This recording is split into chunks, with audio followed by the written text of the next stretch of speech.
আসসালামু আলাইকুম ওরহমতুল্লাহ। নাহমাদুহু ওয়া নুসাল্লি আলা রাসূলিহিল কারীম, আম্মা বাদ। প্রিয় দেশবাসী, আজ আমি আপনাদের সম্মুখে যাকাত সম্পর্কে কিছু আলোচনা করব ইনশাআল্লাহ। যাকাত এমনই একটি গুরুত্বপূর্ণ ফরজ ইবাদত, যেই ইবাদত সম্পদশালী সামর্থ্যবান মানুষের জন্য ফরজ, যার মালিকের পরিমাণ সম্পদ আছে তার উপরে যাকাত ফরজ। এই যাকাত আমরা পুঙ্খানুপুঙ্খানুভাবে হিসাব করে এই মাহে রমজানে আদায় করে দেব। কেননা মাহে রমজানে প্রত্যেকটি নেক আমলের সব আল্লাহ পাক 70 গুণ, এমনকি 700 গুণ পর্যন্ত বৃদ্ধি করে দেন। তাই যদি আমরা এই মাসে যাকাত আদায় করি তাহলে কমপক্ষে 70 গুণ সব বেশি হবে।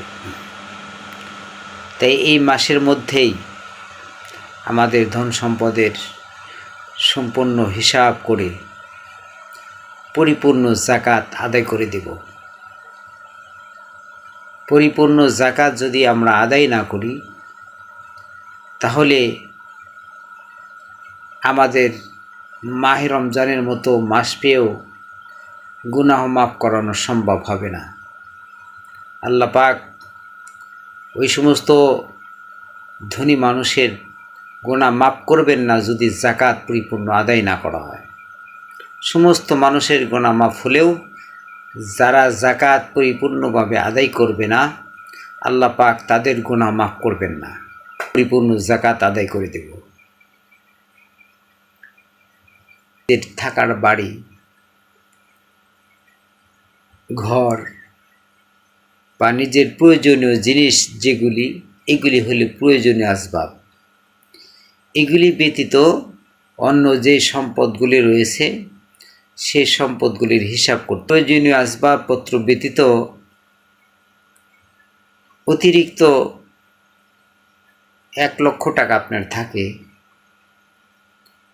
তাহলে ওই 1 লক্ষ টাকার 2500 টাকা যাকাত দিতে হবে। 1 কোটি টাকা থাকলে 2.5 লাখ টাকা যাকাত দিতে হবে।